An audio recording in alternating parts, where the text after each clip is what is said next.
बिस्मिल्लाहिर्रहमानिर्रहीम। आज हम मिनरल्स में पढ़ेंगे आयरन के बारे में। बहुत ही इम्पॉर्टेंट मिनरल है ये, और ब्लड की मेकिंग के लिए, रेड ब्लड सेल्स के बनाने के लिए आयरन की बहुत इम्पोर्टेंस है। इसको हम इससे हम इनकार कभी भी नहीं कर सकते। तो आयरन जो है उसके बारे में पहले थोड़ा सा जान लेते हैं कि ये हमारे लिए क्यों ज़रूरी है, और हमारे इसका जो मेन रोल है वो क्या है। तो सबसे पहली बात ये कि खून के लिए, खून के जो बुनियादी हिस्सा है वो आयरन है। और जैसे हमने कैल्शियम और फास्फोरस के बारे में पढ़ा था कि वो हड्डियों के लिए बहुत ज़रूरी होता है, इसी तरह से बॉडी में आयरन जो है वो उस खून के लिए बहुत ज़्यादा ज़रूरी है, खून के बनाने के लिए। तो तकरीबन 1 से 3 ग्राम जो आयरन होता है वो एक नॉर्मल ह्यूमन में मौजूद होता है। और आयरन नामियाती और गैर नामियाती दोनों फॉर्म्स में मौजूद होता है, यानी कार्बन है की मौजूदगी उसमें होती है और नहीं भी होती। और ये जब हम ऐसे बर्तनों में खाते हैं खाना जो आयरन के बने हुए होते हैं, तो भी आयरन जो है वो हमारे खाने में शामिल हो जाता है। यानी हमें कोशिश करनी चाहिए कि हम ऐसे बर्तनों में खाना बनाएं जिसके अंदर आयरन मौजूद है। तो अब असल बात ये है कि जो आयरन हम यूज़ कर रहे होते हैं उसका बहुत कम हिस्सा जुज़्व बदन बन सकता है। यानी तकरीबन 10% जो आयरन है वो हो सकता है एब्ज़ॉर्ब, अदरवाइज़ ये कि ज़्यादातर जो आयरन है वो वेस्ट हो जाता है। अब आयरन की एब्ज़ॉर्बशन के लिए विटामिन सी बहुत ज़रूरी है। जैसे मैंने पहले आपको बताया था कि कैल्शियम एंड फास्फोरस के लिए, विटामिन इंतज़ाब के लिए, आंतों में उनको जज़्व बदन बनने के लिए विटामिन डी की मौजूदगी ज़रूरी है। इसी तरह से आयरन की के इंतज़ाब के लिए विटामिन सी का होना बहुत ज़रूरी है। तो आपने अक्सर देखा होगा कि जब हम ऐसी ही ग़िज़ाएँ खाते हैं जैसे कलेजी हो गई और गोश्त, जिसमें आयरन मौजूद होता है, तो उसके बाद हम अगर विटामिन सी का कोई भी सोर्स ले लें, जैसे लेमन का यूज़ कर लें और सिट्रस फ्रूट्स का यूज़ कर लें, तो वो आयरन वो जो फूड होता है वो इजीली हम फील करते हैं कि डाइजेस्ट हो गया, अदरवाइज़ हमें बड़ी हैवीनेस फीलिंग होती है। तो जिन चीज़ों में विटामिन सी का मौजूद होता है वो मैं आपको डिटेल में बता चुकी हुई हूँ। जैसे सिट्रस फ्रूट्स हैं आपके, लेमन है और ऑरेंजेस हैं, ग्रेप फ्रूट है, ठीक है। इसके अलावा ये आंवला में मैंने बताया था सबसे ज़्यादा पाया जाता है आंवला के अंदर। और इसके अलावा ये एक अमरूद है और सब्ज़ मिर्चें, धनिया, इनके अंदर विटामिन सी पाया जाता है। तो वो ज़रूर साथ में लेना चाहिए जब हम आयरन रिच फूड खा रहे हैं। वो मैं आपको बताऊँगी कि आयरन रिच फूड कौन कौन से हैं। तो आपको ये ज़रूरी है कि आप साथ में विटामिन सी जो है वो लें। अच्छा, एक और अहम बात ये कि अब ये जो हमारा आयरन है ये हीमोग्लोबिन बनाने के लिए बहुत ज़्यादा ज़रूरी है। अगर हीमोग्लोबिन की कमी हो जाए तो ऑफ़ कोर्स हमें ब्लड डेफिशिएंसी हो जाती है, ठीक है। तो इसमें मैं आपको पहले ये चीज़ बता दूं कि इसके जो मेन काम हैं हमारी बॉडी में आयरन के, वो कौन से हैं, फिर हम इसके बारे में मज़ीद जानते हैं। तो आयरन हीमोग्लोबिन में चूँकि मौजूद होता है, और हीमोग्लोबिन खून के सुर्ख ज़र्रात बनाता है, और रेड ब्लड सेल्स जो है उसी की वजह से हमारे जो ब्लड है उसको रेडनेस मिल रही होती है। इसके अलावा ये कि चूँकि ये आयरन रेड ब्लड सेल्स बना रहा है, यानी सुर्ख ज़र्रात बना रहा है, तो उसी के ज़रिए खून जो है वो साफ़ होता है, खून को साफ़ करने का काम ये सरअंजाम देता है। और ये रेड ब्लड सेल्स जो होते हैं ये ऑक्सीजन को तमाम जिस्म तक पहुँचाते हैं, ठीक है। और जो कार्बन डाइऑक्साइड होती है उसको फेफड़ों में लाकर बॉडी से खारिज करते हैं। तो आप देखिए कि रेड ब्लड सेल्स का कितना अहम काम है कि बॉडी की ऑक्सीजन जो है बॉडी को ये पहुंचा रहा है। अब अगर ये नहीं होंगे तो ज़ाहिर सी बात है कि हमारी बॉडी को ऑक्सीजन नहीं मिलेगी। अमूमन देखिए कि कुछ लोगों को सांस बहुत ज़्यादा फूल जाता है उनका थोड़ा सा चलने से, तो उसकी एक वजह ये भी बताई जाती है कि इसमें बॉडी में ब्लड डेफिशिएंसी है, जिसकी वजह से ऑक्सीजन प्रॉपर नहीं मिल रही बॉडी को, ठीक है ना, और सांस फूल रहा है। तो इसके अलावा ये बहुत सारे खुलियात के लिए और खामरे यानी जो है एंजाइम्स, उनके लिए बहुत ज़्यादा ज़रूरी है। और एनर्जी पैदा करने के लिए, यानी बॉडी में एनर्जी पैदा करने के लिए ये ज़रूरी है। और इसी की वजह से जो है वो हमारी बॉडी को मतलब एक कीमियाई अमल होता है, जिसकी वजह से बॉडी में क़ुव्वत और हरारत पैदा होती है। अच्छा, और इसके अलावा इसका एक और ये अहम काम है कि ये जो पट्ठे होते हैं मसल्स, उसकी प्रोटीन है मायोग्लोबिन, उसके लिए ज़रूरी है। यानी उसकी वो हमारी पट्ठों के जो काम है, जैसे वो कॉन्ट्रैक्ट होते हैं, रिलैक्स होते हैं, तो ये रोल जो है ये बहुत अच्छे तरीके से परफॉर्म होता है मायोग्लोबिन की मौजूदगी में। तो पुट्ठे के मायोग्लोबिन के लिए आयरन की मौजूदगी जो है वो ज़रूरी है, ठीक है। और इसीलिए फिर वो जो ऑक्सीजन है मतलब पट्ठों के फैलने के लिए और सिकुड़ने के लिए जो ऑक्सीजन चाहिए होती है उस अमल के लिए, वो ये आयरन जो है वो प्रोवाइड करता है। तो ये इसके मेन काम थे हमारी बॉडी में। अब ज़ाहिर सी बात है कि अगर ये वाले काम सरअंजाम नहीं होंगे तो बॉडी में इसकी जो कमी होगी तो उससे बीमारियां पैदा होंगी, उसके असरात होंगे। तो सबसे पहली बात ये कि हमने ये चीज़ देखी कि ये खून की हीमोग्लोबिन में पाया जाता है और इस वजह से फिर रेड ब्लड सेल्स बनते हैं। अच्छा, अब एक बात ये भी आपको जानने के लिए ज़रूरी है कि हीमोग्लोबिन कितनी होनी चाहिए, उसकी मिक़दार। अब तकरीबन जो मैं आपको थोड़ी सी बता दूं कि जो बच्चे जिनकी उम्र 6 माह से 6 साल तक होती है उनको चाहिए होती है 11 ग्राम। अच्छा, अब ये जो मिक़दार मैं आपको बता रही हूँ ये डेसीलीटर खून में है, यानी खून की जो क्वांटिटी है वो डेसीलीटर में है। तो उसमें उस डेसीलीटर खून में जो हीमोग्लोबिन की मिक़दार है वो 11 ग्राम होनी चाहिए। 6 साल से 14 साल की उम्र तक के जो बच्चे हैं उसमें 12 ग्राम उनकी मिक़दार होनी चाहिए, हीमोग्लोबिन की मौजूद होनी चाहिए। इसके अलावा जो मर्द होते हैं बालिग़ मर्द, उनमें 13 ग्राम और ख़वातीन में 12 ग्राम हीमोग्लोबिन जो है वो होना चाहिए। अगर इससे कम होगा तो ऑफ कोर्स वो शो कर रहा होगा कि इसमें ब्लड डेफिशिएंसी जो है वो पाई जा रही है। तो खून की अगर ये कमी हो जाए वाक़या हीमोग्लोबिन की, तो उसकी वजह से क्या होगा कि एनीमिया की बीमारी होती है। एनीमिया की बीमारी जो है वो उसमें रंग जर्द हो जाता है, पीला हो जाता है और आंखें अंदर को धंस जाती हैं और इसके अलावा आंखों के गिर्द जो है वो हल्के पड़ जाते हैं। और अगर ये बीमारी ज़्यादा हो तो सर दर्द होगा इसमें। और उसके अलावा ये है कि सांस लेने में प्रॉब्लम होगी, यानी जो दिल के अफ़ाल हैं वो भी असरअंदाज होंगे। ज़ाहिर है ऑक्सीजन प्रॉपर नहीं मिल रही, जब मैंने भी आपको बताया कि जब ये कमी वाक़या होती है तो बॉडी को प्रॉपर ऑक्सीजन नहीं मिल रही होती। इसके अलावा ये है कि हाज़मे में कमज़ोरी होगी और भूख लगेगी और इंसान में फिर आहिस्ता आहिस्ता क़ुव्वत मुदाफ़िअत जो है वो कम होने लगती है। अब खुराक में अगर आयरन की कमी हो, कम फ्राहमी हो, तो उसे हम क्या कहेंगे, इस बीमारी को हम कहते हैं न्यूट्रिशनल एनीमिया, ठीक है, इसको हम न्यूट्रिशनल एनीमिया कहते हैं। अच्छा, और इसके अलावा अगर इसकी बहुत सी वजूहात होती हैं बॉडी में आयरन की कमी की, तो आमतौर पर ये होता है कि खुराक में इसकी मिक़दार कम है आयरन की और खून कम बन रहा है। और दूसरा इसकी मिक़दार इसकी वजह ये हो सकती है कि खाने में इसकी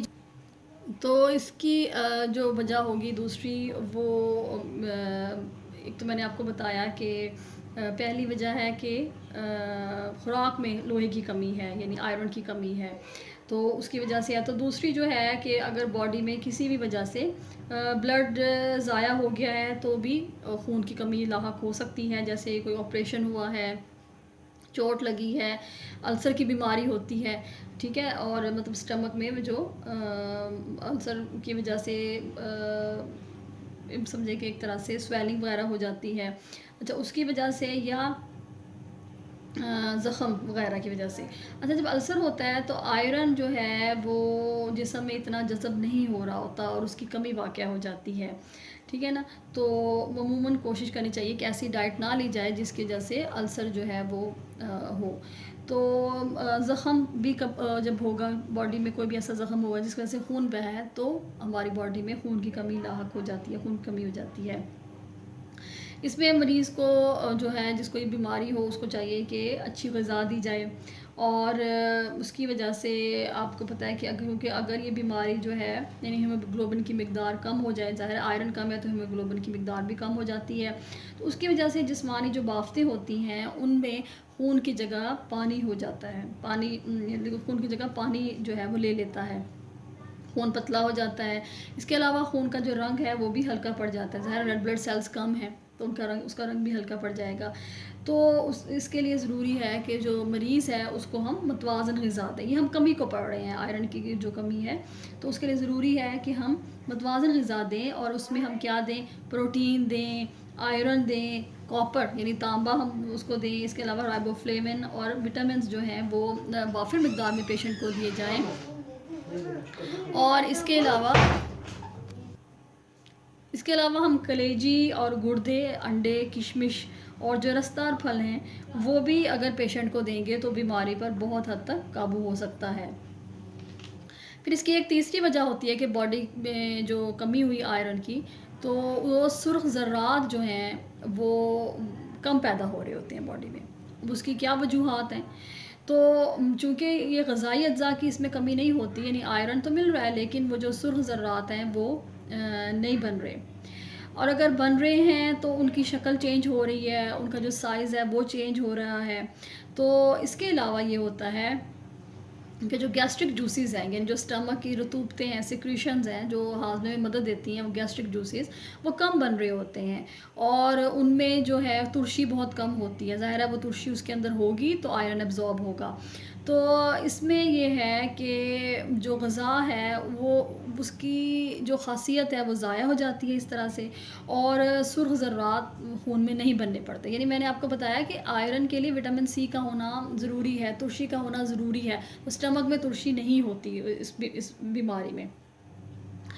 अब जब ये सिचुएशन हो तो विटामिन बी 12 देना चाहिए। विटामिन बी 12 के बारे में मैंने आपको पहले भी जब हमने पढ़ा था तो बताया था कि ये बहुत ज़रूरी है, और हमने इसमें वो चीज़ पढ़ी थी कि अगर विटामिन बी 12 की कमी हो जाए तो कौन सी बीमारी लाहक होती है, परनीशियस एनीमिया। परनीशियस एनीमिया यही है कि जो खून के सुर्ख ज़र्रात हैं वो सही तरह से पैदा नहीं हो रहे, और विटामिन बी 12 जो है वो किस किस में पाया जाएगा ये जानना ज़रूरी है। वो भी कलेजी में पाया जाएगा, गुर्दे हैं, झींगे हैं, मछली, मुर्गी का गोश्त वग़ैरह। तो इसमें अमूमन इस बीमारी में ये होता है कि फिर सांस की तकलीफ़ का मर्ज़ लाहक हो जाता है, ठीक है ना? और नशोनुमा प्रॉपर नहीं होती। तो ये जो चीज़ें हैं लेना फिर ग़िज़ा में ज़रूरी होता है, मछली वग़ैरह का इस्तेमाल करना, ताकि विटामिन बी 12 की कमी जो है वो दूर हो जाए, और उसकी वजह से फिर ये है कि खून जो है वो सही तरह से बन पा रहा होता है। तो जब हम विटामिन बी 12 की डोज़ जो है वो उस पेशेंट को देना शुरू कर दें, ठीक है? अच्छा, अगर जब अभी ये बीमारी है तो इसके अलावा ये है कि प्रोटीन और विटामिन्स और मिनरल्स और आयरन जो है वो हम फिर इन पेशेंट्स को देते हैं। अब दूसरा इसमें ये क्या होगा कि जब इसकी कमी हो जाएगी तो हमने अभी उसमें ये चीज़ पढ़ी कि एक तो एनीमिया का मर्ज़ लाहक हो जाएगा, ठीक है? अभी मैंने उसकी वजूहात बता दी कि कमी किस किस वजह से हो सकती है बॉडी में, कि आयरन नहीं सही में मिल रहा, और दूसरी बात ये है कि ब्लीडिंग हो गई है, खून ज़्यादा ज़ाया हो रहा है उस सूरत में, एक्सीडेंट्स वगैरह की सूरत में, और तीसरा मैंने बताया कि आयरन सही एब्ज़ॉर्ब नहीं हो रहा, और जो रेड ब्लड सेल्स हैं वो सही तरह नहीं बन पा रहे उसकी वजह से। अब दूसरा जो है वो क्या था कि इसके जो खून के सुर्ख ज़र्रात हैं उसकी वजह से चूँकि ऑक्सीजन प्रोवाइड नहीं हो रहा, नहीं जिस्म को सही तरह से मिल रहा, तो नहीं मिल रही, तो दिल के जो अफ़ाल हैं वो भी मुतासर होना शुरू हो जाएंगे। और फिर हमने ये पढ़ा था कि ये एंजाइम्स के लिए ज़रूरी है, खुलियात मुख्तलिफ़ तरह के खुलियात के लिए ज़रूरी है। तो एंजाइम्स की कमज़ोरी की वजह से क़ुव्वत और हरारत फिर कम पैदा होगी और हाज़मा कमज़ोर हो जाएगा, ठीक है। और इसके अलावा ये है कि जिस्म में क़ुव्वत मुदाफ़अत की कमी हो जाएगी। फिर इसका चौथा काम ये था कि ये पट्ठों के मायोग्लोबिन के लिए ज़रूरी था, पट्ठों की वर्किंग के लिए ज़रूरी था। तो जब इसकी कमी हो जाएगी तो पट्ठों में कार्बन डाइऑक्साइड जमा होनी शुरू हो जाएगी, यानी उसे ऑक्सीजन नहीं मिलेगी, कार्बन डाइऑक्साइड जमा होना शुरू हो जाएगी और जिससे थकन और कमज़ोरी का एहसास होगा। क्योंकि हमने अभी पढ़ा कि जो रेड ब्लड सेल्स हैं वो बॉडी को प्रोवाइड कर रहे होते हैं ऑक्सीजन और कार्बन डाइऑक्साइड लेके जा रहे होते हैं फेफड़ों की तरफ, ज़ाहिर है ब्लड का ही काम है।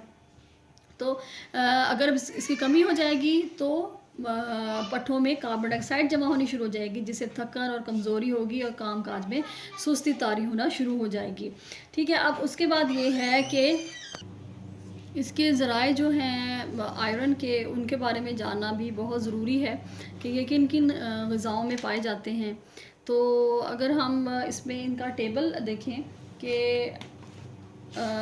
टेबल जो है वो शो कर रहा होता है कि किस खुराक में कितना जो है वो आयरन मौजूद है। तो मैं आपको यहाँ से इसका दिखा देती हूँ कि अब इसमें देखिए कि जो है बाजरा जैसे उसमें 8.8 मिलीग्राम पाया जाएगा, ये 100 ग्राम में क्वांटिटी है। जवार में 6.2 है, चावल में 2.8, किशमिश में 3 है और जो गेहूं है उसमें 5.3 है। तो आगे चने की दाल में देखिए पाया जा रहा है 9.8, अच्छी खासी मकदार है। मूंग में 4.8 और मटर में 4.4, सोयाबीन में 11 है, 11.3, ये भी अच्छी मकदार है। फिर पान में 5.7 है और जो इसके अलावा तिलों में जो है वो 10.5 है, धनिए में 10 है, मेथी में 16.9 है, अच्छी खासी मकदार है। पुदीने में 15.6, इसी तरह से पालक में 5 है, तो कलेजी में 6.3 है और गोश्त में 2.3 है। तो इसमें हमें क्या नज़र आ रहा है कि मेथी में आयरन जो है वो उसकी मकदार काफ़ी ज़्यादा है, 16.9। तो सब्ज़ पत्तों वाली सब्ज़ियों को हमें अपनी खुराक में शामिल करना चाहिए और देखिए कि उसमें मेथी जो है वो बहुत ही इम्पॉर्टेंट इसका सोर्स है। और इसके अलावा जो कुछ ऐसी ग़िज़ाएँ हैं जैसे मैंने आपको भी तिल के बारे में बताया कि तिल में कितना है, 10.5 है। तो फास्फोरस भी तिल में बहुत अच्छी खासी फास्फोरस की भी मकदार होती है, तो मैं तिल को अपनी ग़िज़ा में ज़रूर शामिल करना चाहिए। जहाँ तक इसका है कि इसके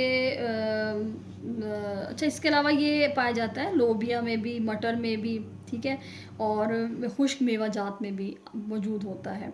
मगर हमें हैवानाती ज़राए जैसे कलेजी वगैरह, गोश्त, अंडों का इस्तेमाल करना चाहिए और हमें सब्ज़ पत्तों वाली सब्ज़ियाँ, और मैंने उसमें मेथी का आपको बताया कि वो ग़िज़ा में शामिल हो। अब फ्रूट्स हैं जैसे चेरीज़ हैं, ठीक है, और इसके अलावा ये है कि अनार का इस्तेमाल भी अपनी खुराक में ज़रूर करना चाहिए। अनार में भी अच्छी खासी मकदार होती है इसकी। जहाँ तक बात है इसकी यौमिया ज़रूरत की, इसकी मकदार कितनी होनी चाहिए, तो उसमें ये है कि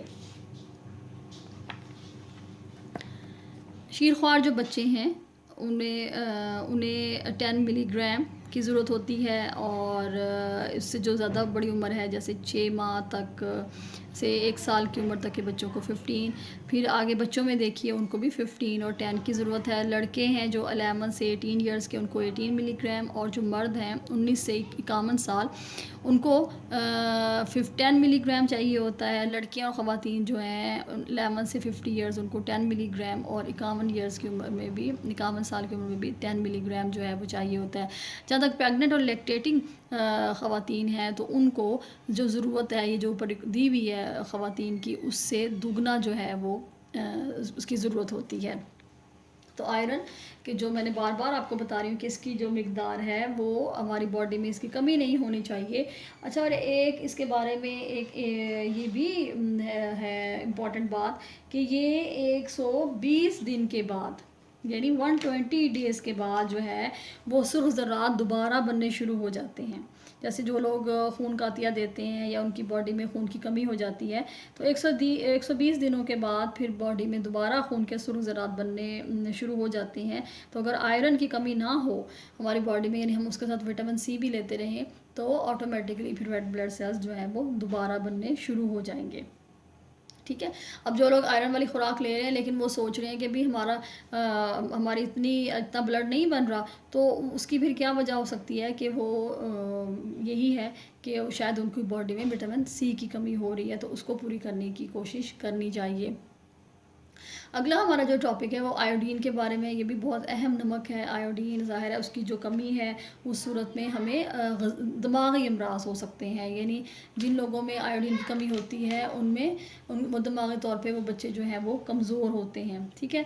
तो इनके आयोडीन का जो है वो हमें ज़्यादातर मिल रहा होता है समंदरी ज़रिए से हमें आयोडीन मिलता है, समंदर के पानी में और या समुद्री पौधों में। ठीक है। और इसके अलावा जो मछलियाँ समुद्र में होती हैं, जैसे स्पेशली उनका जो ऑयल है कॉड लिवर ऑयल, वो तेल जो है ऑयल, वो इसका बहुत अहम सोर्स है। तो आयोडीन भी जो है नामियाती और गैर नामियाती दोनों सूरतों में इस्तेमाल होता है। इसकी सबसे अहम बात ये है कि अगर हम इसको आप बॉडी के ऊपर रब ही कर दें तो भी ये बॉडी में इजीली एब्जॉर्ब हो जाता है। ये उसकी आयोडीन की बहुत अच्छी एक ख़ासियत है। तो अमूमन इसकी इतनी कमी बॉडी को होती तो नहीं है, लेकिन वो इलाके जहाँ पे जैसे पहाड़ी इलाके हैं वहाँ पे इनकी कमी जो है वो हो जाती है। अच्छा, अगर हम बॉडी पे इसको रब करेंगे तो एब्जॉर्ब होगा। इसके अलावा जो इंजेक्शन की फॉर्म में भी इसको इस्तेमाल किया जा सकता है। तो इसके जो है बॉडी में काम वो हम देख लेते हैं कि क्या क्या इसके अहम काम हैं। तो इसके जो हमारा थायराइड ग्लैंड है, एक ग्लैंड है हमारे में, आपने अक्सर देखा होगा ये सामने जो है गला जिसको हम कहते हैं, इस जगह के ऊपर अक्सर लोगों की यहाँ पे स्वेलिंग होती है। तो हम कहते हैं कि इनको क्या है, इनको ग्वाइटर का मसला है, उसको उस बीमारी को कहते हैं ग्वाइटर। वो किस वजह से होती है, वो इसी की कमी की वजह से होती है। तो थायराइड ग्लैंड जो होता है इसकी रतूबत, थायरॉक्सिन उसकी सेक्रीशन है। मैंने बताया था ग्लैंड्स की सेक्रीशंस होती हैं। अब इस ग्लैंड की सेक्रीशन को हम थायरॉक्सिन कहते हैं। तो थायरॉक्सिन जो है उसके कीमियाई अमल को, उसके जो वर्किंग है उसको बाकायदा रखने के लिए ये ज़रूरी होता है। ठीक है, आयोडीन। अच्छा, और इसके अलावा ये जिस्मानी नशोनुमा के लिए बहुत ज़रूरी है, और ब्रेन के लिए, जहन जो है उसको उसके काम के लिए ये इम्पॉर्टेंट है। तो वो ख़वातीन जिनको ड्यूरिंग प्रेगनेंसी आयोडीन की कमी हो जाती है, तो बच्चे जो हैं उनके वो फिर ज़हनी तौर पे पसमानदा होते हैं। फिर हम पढ़ेंगे कि उनकी जो बीमारियां होती हैं ये उसकी कमी की वजह से जो है वो लाहक होती हैं। तो ये इसके अहम काम हैं कि ये थायरॉक्सिन जो है सेक्रीशन ग्लैंड की, उसके अमल के लिए ज़रूरी है, उसकी वर्किंग के लिए ज़रूरी है, और दूसरा जिस्मानी नशोनुमा के लिए, और थर्ड नंबर पे इसका इम्पॉर्टेंट काम ये है कि ये ज़हनी नशोनुमा के लिए भी बहुत ज़रूरी है। अब अगर इसकी कमी लाहक हो जाए बॉडी में तो उसकी वजह से क्या होता है कि सेक्रीशन की कमी हो जाए, तो मतलब आयोडीन की कमी हो रही है तो सेक्रीशन जो है वो प्रॉपर नहीं हो रही उस ग्लैंड की, थायराइड ग्लैंड की। तो जो ग्लैंड है वो फूल जाता है, उसका साइज़ बढ़ जाता है, और गले में एक जैसे एक रसोली सी होती है ना, वो बन जाती है, और इसको हम ग्वाइटर कहते हैं। इस बीमारी को हम क्या कहेंगे, ग्वाइटर कहेंगे। और मैं चाहूँगी कि मैं आपको इसकी जो है तस्वीर आपको एक दफ़ा इसकी जो है वो दिखा दूँ ग्वाइटर की। अच्छा, और इसके साथ साथ ये कि जो दूसरा प्रॉब्लम है इसकी कमी की वजह से, देखिए ये मैंने अभी आपको बताया कि गले में यहाँ पे स्वेलिंग है, तो उसकी वजह से ये जगह फूली हुई है, तो इस बीमारी को हम ग्वाइटर कहते हैं। ये किसकी वजह से है, ये जो सेक्रीशन है थायरॉक्सिन ग्लैंड की, जो थायराइड ग्लैंड की सेक्रीशन है वो प्रॉपर अपना वर्क नहीं कर पा रही, वो नहीं हो पा रही आयोडीन की कमी की वजह से, और जिसकी वजह से यहाँ पे स्वेलिंग है। और तो इस बीमारी को हम क्या कहते हैं, ग्वाइटर कहते हैं, ग्वाइटर, गिलहड़, उर्दू में गिलहड़ की बीमारी कहते हैं।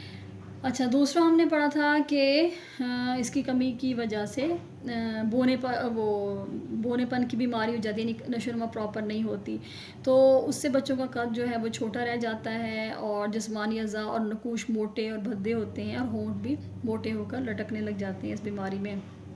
खुरदरी हो जाती है स्किन। और मुंह फिर इस वजह से मुंह जो है वो सही तरह से बंद नहीं होता जब होंठ जो है वो मोटे होंगे और लटकेंगे। ज़हन की जो नशोनुमा है वो नॉर्मल नहीं होती, कुंद ज़हन बच्चे होते हैं, और इसीलिए कहा जाता है कि ड्यूरिंग प्रेगनेंसी विटामिन डी की कमी नहीं होनी चाहिए। अगर स्टार्ट में यानी 3 मंथ्स के प्रेगनेंसी के 3 मंथ्स में अर्ली में अगर ख़वातीन में ये कमी हो जाए इसकी आयोडीन की, तो बच्चा ज़हनी तौर पे पसमानदा होता है, मेंटली रिटार्डेड जिसको हम कहेंगे कि वो होता है। तो इस जो है इसके बहुत ज़्यादा ज़हन के लिए इसका मतलब एक अहम रोल है। अब इसके जो ज़राए हैं, मैंने पहले जैसे आपको बताया कि समंदर का पानी है, समुद्री पौधे हैं, और उसमें पाई जाने वाली जो मछलियाँ हैं, कॉड लिवर ऑयल वो इम्पॉर्टेंट है। तो हैवानाती और नबाताती जो ज़राए हैं वो डिपेंड करते हैं कि जिस जगह पे वो एनिमल जिस जो मिट्टी में इसकी कितनी मिकदार है। तो ज़ाहिर नमकियात मैंने बताया ना, इसका जो सोर्स होता है वो मेन क्या होता है, ज़मीन होती है। अब मिट्टी में जिस जिस ज़मीन में आयरन की जैसी मिकदार होगी तो पौधों में भी वो चीज़ वो शिफ्ट होगी, और फिर जो हैवानात उनको खाएंगे तो उनमें भी होगी। तो वैसे ये है कि अंडे और दूध और पनीर का में इसकी काफ़ी मिकदार पाई जाती है, और सब्ज़ पत्तों वाली सब्ज़ियों में भी इसकी कुछ मिकदार होती है। लेकिन ये कि अनाजों में इसकी अमूमन आयोडीन की जो मिकदार है अनाजों में वो नहीं होती। तो इसमें मैं आपको चाहूँगी कि इसकी थोड़ी सी रेंजेस अगर हम देख लें आयोडीन की डेली जो ज़रूरत है हमें उसकी वो कितनी होगी, तो तकरीबन 15 माइक्रोग्राम इसकी ज़रूरत होती है डेली। एक नॉर्मल पर्सन को कितनी है, 15 माइक्रोग्राम। तो बहुत कम है, लेकिन फिर भी ये विटामिन जो है वो मिनरल जो है वो हमारी हेल्थ के लिए बहुत ज़्यादा ज़रूरी है। ठीक है। तो अच्छा, सब्जियों में हमने सब्ज़ पत्तों वाली सब्जियों के बारे में पढ़ा। इसके अलावा शलजम और गोभी जो है वो भी हमें अपनी खुराक में लेना चाहिए। शलजम, बंद गोभी है, फूल गोभी है, और पालक वगैरह वो हमें इसमें शामिल करनी चाहिए। अच्छा, ये हमारे बहुत इंपॉर्टेंट मिनरल्स थे, आयरन और आयोडीन। इसके अलावा कुछ और भी इम्पॉर्टेंट हैं, उसका ज़िक्र तो नहीं है, लेकिन मैं चाहूँगी कि उसके बारे में आपको इंशाल्लाह अगले लेक्चर में ज़रूर उन विटामिन्स के बारे में थोड़ा थोड़ा बताने की कोशिश करूँ, ताकि उनके बारे में भी आपको आइडिया हो। जैसे सोडियम है, उसमें सोडियम क्लोराइड का इस्तेमाल करते हैं, पोटेशियम है, तो ये इंपॉर्टेंट है मिनरल्स, लेकिन चूँकि सिलेबस में इंक्लूडेड नहीं है, लेकिन फिर भी मैं उनके बारे में इंशाल्लाह आपको थोड़ा सा बताऊँगी, और थोड़ी रिवीजन भी पीछे से करने की कोशिश कर लेंगे, ताकि ये कि जो इम्पोर्टेंट पॉइंट्स हम हैं उनको हम दोबारा डिस्कस कर लें। तो अस्सलाम वालेकुम। इंशाल्लाह नेक्स्ट लेक्चर में हम उनके बारे में पढ़ लेंगे। अस्सलाम वालेकुम।